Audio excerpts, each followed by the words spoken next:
Hey guys, so in today's video I wanted to do a quick book review, and today I'm going to be reviewing The Quality of Silence by Rosamund Lupton. I think I pronounced the last name right, I'm not sure. But I picked up this a while ago. I got it from Asda. I just saw it and thought it sounded interesting and thought I would give it a go. So I have mixed feelings about this book. Basically the storyline, it follows a mother and a daughter, and they've been told that the woman has been told that her husband has been killed in this explosion in Alaska.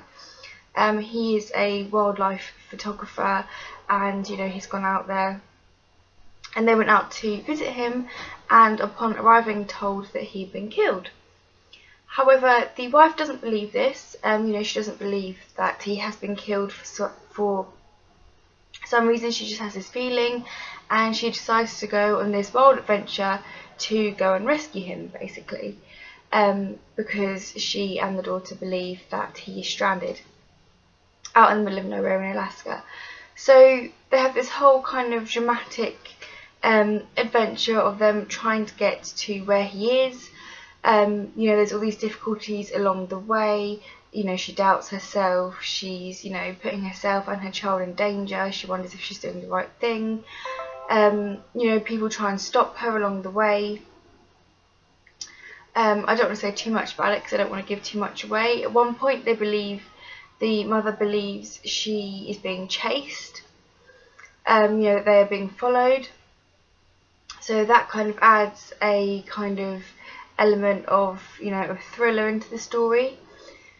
So overall, I think I gave this a 3 out of 5 stars on Goodreads, I think.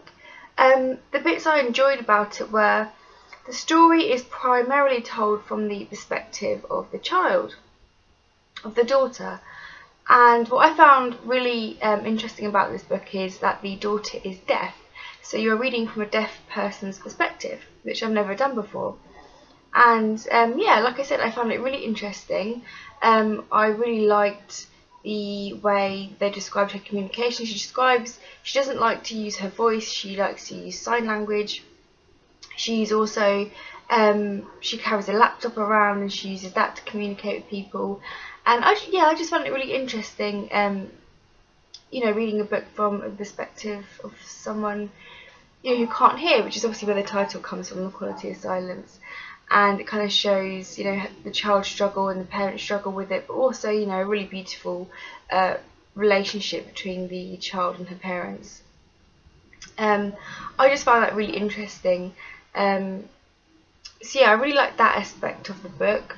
I do like the fact that it was a little bit tense. There were certain parts in these books where you were like, I really, in real life they wouldn't have made this journey. There's no way this would have actually been possible.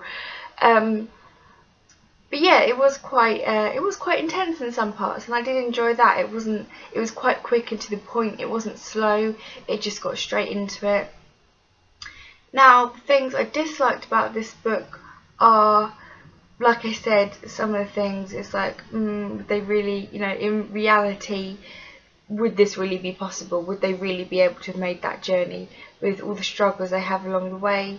I'm very doubtful, but it's a book. It makes a story. And the other thing, I didn't particularly enjoy the ending that much. For me, I like endings that wrap up well, and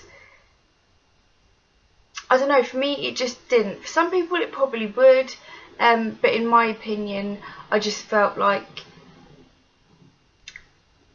I don't know, it felt like there was this big chase and this big build up, and then the last 2 chapters were just a little bit like, well, it's kind of anticlimactic, if that makes sense. But I would recommend this book purely for the reason that I found, like I said, in perspective from somebody who's deaf, I found that really fascinating. And I also, I like the way how they described using the sign language in this book. It actually made me really interested in to learn sign language myself. So yeah, so that's pretty much all I have to say on this book. If you have any questions, then please leave it down below. And until next time, thanks for watching, guys. Bye.